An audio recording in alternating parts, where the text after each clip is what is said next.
ବିଜୁଳି ସର୍ଟ ସର୍କିଟ୍ରେ ଅଗ୍ନିକାଣ୍ଡ ମାଲିକ ଗୁରୁତର ଏକ ଗୋମାତା ମୃତ।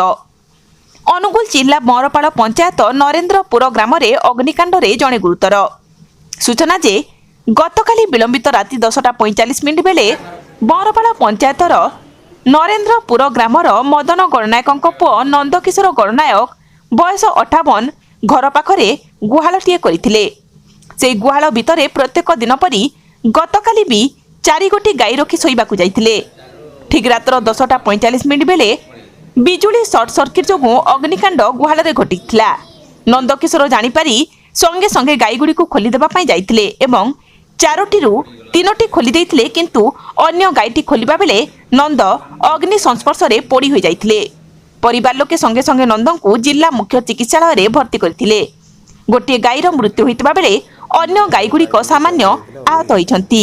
ଘଟଣାସ୍ଥଳରେ ବଅଁରପାଳ ଦମକଳ ବାହିନୀ ପହଞ୍ଚି ଅଗ୍ନିକାଣ୍ଡ ନିୟନ୍ତ୍ରଣ କରିଥିଲେ, ଯାହାଫଳରେ ଗ୍ରାମବାସୀ ବଡ଼ ଧରଣର କ୍ଷୟକ୍ଷତିରୁ ବର୍ତ୍ତି ଯାଇଛନ୍ତି। ଏହି ଘଟଣା ବିଷୟରେ ଖବର ପାଇ ଆଜି ବଅଁରପାଳ ତହସିଲଦାର ପହଞ୍ଚି ତଦନ୍ତ କରିଥିଲେ।